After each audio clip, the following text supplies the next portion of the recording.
Namaste. I am back with another new and tasty episode of Health at 100. ఈ రోజు మనం beetroot dosa చేసుకోబోతున్నాం. దోశ అలా ఇలా ఉండదు, ఇంకోలా ఉంటుంది. ఆ ఇంకోలా ఎలానో నేను ప్రిపేర్ చేసి చూపిస్తాను. మనకి దానికి కావాల్సినవి బీట్రూట్ మిక్స్ చేసుకుని రెడీగా ఉంచాను. ఆల్రెడీ గ్రైండ్ చేసేసుకున్నాను. ఇక్కడ నేను కొన్ని దోశలే వేస్తాను కాబట్టి కొంచెం క్వాంటిటీ తీసుకుంటున్నా. మీ ఫ్యామిలీకి ఎంత కావాలో అంత మీరు తీసుకోండి. 3 స్కూప్స్ తీసుకున్నాను నేను, అంటే ఈ స్పూన్తో. తర్వాత రాగి పిండి, ఇది నేను ఆల్రెడీ మెజర్ చేశాను ఈక్వల్గా. అండ్ మీకు కన్సిస్టెన్సీ డౌట్ ఉంటే మళ్ళీ మిక్స్ చేసుకోవచ్చు మీరు, ఆ కన్సిస్టెన్సీ దోశకి సరిపోతుందా లేదా అనేది. నెక్స్ట్ నేను వేసుకుంటున్నాను ఓట్స్ పౌడర్. చిటికెడు అంటారు కదా పసుపు, సో చిటికెడు వేస్తున్నా. బట్ చిటికెతో వేయట్లేదు, స్పూన్తో వేస్తున్నా. టేస్ట్ కోసం సాల్ట్.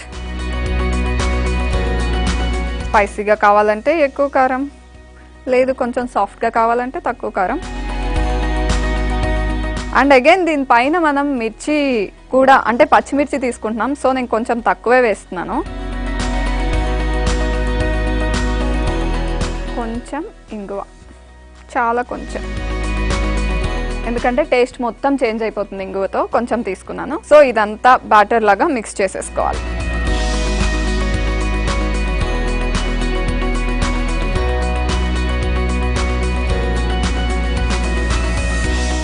సో దోశ బ్యాటర్ లాగా అవ్వాలి కాబట్టి కొంచెం వాటర్,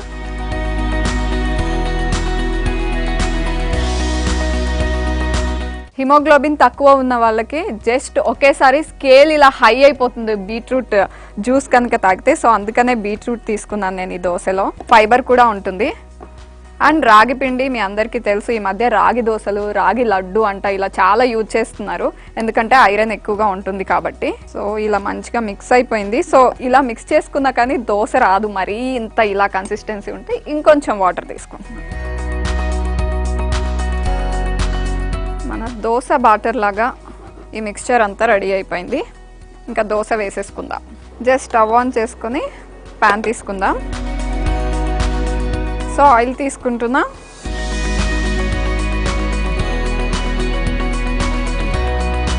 అండ్ బీట్రూట్ దోశ వేసేద్దాం. కొంచెం మందంగా రావాలి కాబట్టి 2 స్కూప్స్ లాగా తీసుకున్నాను. దీనిపైన చిల్లీస్, కారం ఎక్కువ కావాలంటే ఎక్కువ వేసుకోండి. కొత్తిమీర అండ్ మనందరికీ ఫేవరెట్ ఆనియన్స్.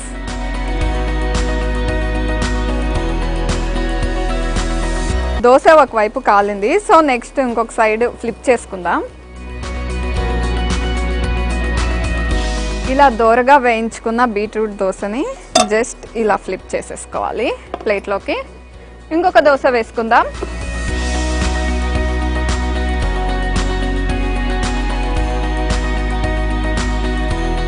సేమ్ ఇంతకు ముందు ప్రాసెసే. చిల్లీస్, ఆనియన్స్, కొత్తిమీర.